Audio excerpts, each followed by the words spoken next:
Questions of Doom. Hello and welcome back to another Questions of Doom. In this series, as ever, I will attempt to answer questions that you send my way using the archaeosoup@gmail.com email address as displayed on the YouTube channel homepage, or alternatively, as you will see at the end of this video. By answering these questions by video, it is my hope that the answer is not only made useful to the person who has asked the question, but also anyone else out there who may be wondering the same thing. So, today's question comes from Gwen N. I'm calling her anyway, Gwen N. And Gwen N has sent a fairly lengthy question, but bear with us, okay? She says this. Hello, Mr. Archaeosoup. I am currently studying a degree in archaeology. As part of one of my modules, I had to research and present a topic of my choosing. My topic was, what is the best environment for the preservation of a body? Not only did this result in a rather dodgy internet history, but my research indicated it was a combination of elements which help preserve a body in good condition. However, my question is this. In an archaeologist's view, does it really matter if the body is well preserved or not? Thank you, Gwen N. Well, Gwen N, yes, I'm happy to say I'm fairly sure you got a good mark, because you realise that yes, there is not one condition but a whole plethora of different conditions which aid in the preservation of a human body and also other organic remains. But your question, in terms of does it really matter to the archaeologist, that is actually a whole different ballgame.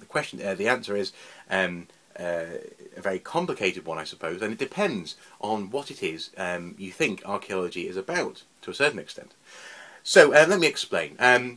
There are two different angles I shall take. The first one is a philosophical angle, and that is that archaeologists never really know what they're going to find in the first place.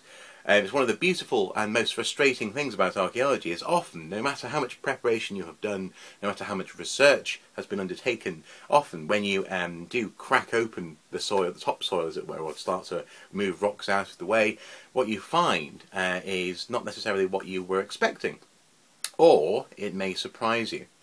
And in this sense, I suppose an archaeologist is happy with anything that they find. And in that respect, it probably doesn't matter whether or not a body is, or organic remains, I suppose in a broader sense, are well preserved or not. It's slightly different, I suppose, from the practice of other scientific endeavours, I guess, where you can have a proposal go forward, and you know within certain parameters, hopefully, what the outcome will be. With archaeology, the whole practice, usually of excavation, often results in finds which can't be predicted to an absolute extent, and therefore, as I say, any result is a good result. So in terms of the philosophy of archaeology, I would say that yes, it probably doesn't matter whether or not the remains are well preserved. If you find something, you find something, and frankly, something is better than nothing. The second angle, the non-philosophical angle, is probably one of technique, and that is to say that the state of preservation of remains, particularly human remains, does vary from site to site, as I'm sure your research confirmed. And to this end, archaeologists have developed a range of techniques to deal with remains no matter what their state of preservation is. So usually, any human remains will be useful to an archaeologist, even if it's a fragment of one part of one bone.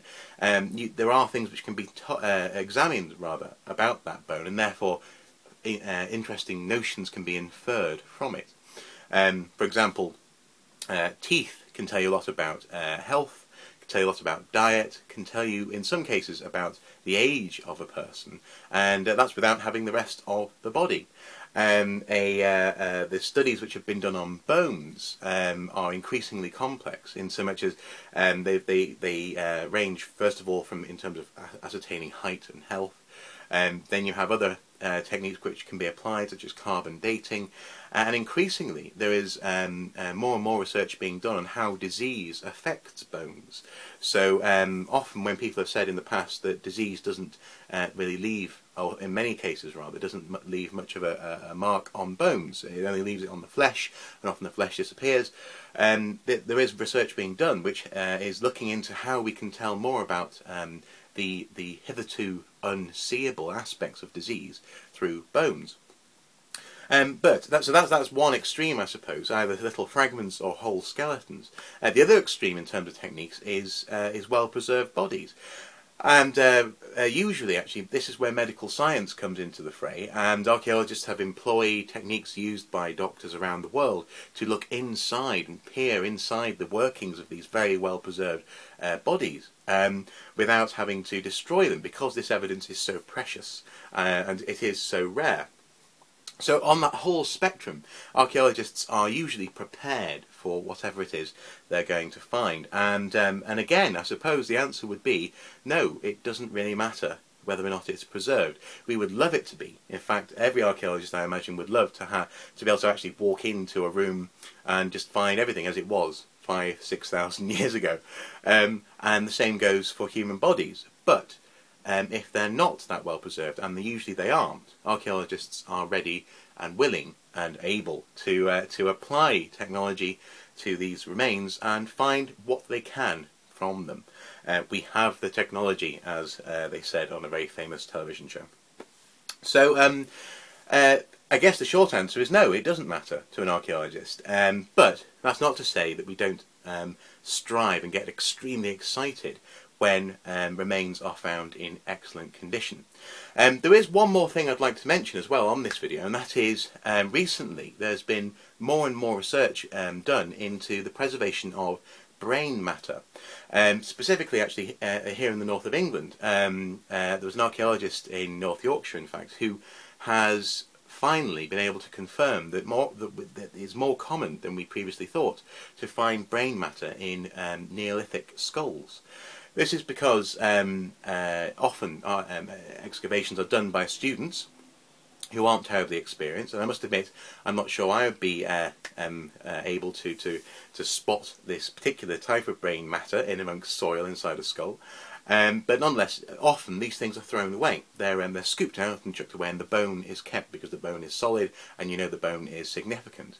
Whereas by examining skulls from different sites, she was finally able to come across a brain, well, not a whole brain, but part of a Neolithic brain, 6–7,000 years old. Well, sorry, 7, almost 8,000 years old, actually, sorry. And in this way prove that state of preservation is often better than we suspect. We sometimes, particularly in a climate like Britain's or that sort of that whole belt, I suppose, around the whole planet, we often dismiss human remains as being either negligible or extraordinarily rare. But she's actually starting to prove, and so are other archaeologists, that actually preservation of human remains is often better than we usually give credence. So, and in this case, chunks of brain are being found in Yorkshire and other places. So hopefully that's gone some way to discussing and answering your question, Gwen N. As I say, I suppose the short answer is no, it doesn't really matter, but archaeologists would love if every human remain, if that's a decent sentence, if every aspect of human remains were well preserved on an excavation. So, thank you very much for asking the question, Gwen. Anyone else out there who's watching, if you have any thoughts or anything you'd like to add to this discussion, please feel free to comment below. If you would like to know more about the way in which organic remains are in fact preserved, I shall be replying to this video as a video response, the video O from the A to Z of Archaeology, and that's all about organic remains. So that talks a bit more about the different ways in which organic remains can be preserved. So once again, thank you for the question, and thank you everyone else for watching. Until next time, bye bye.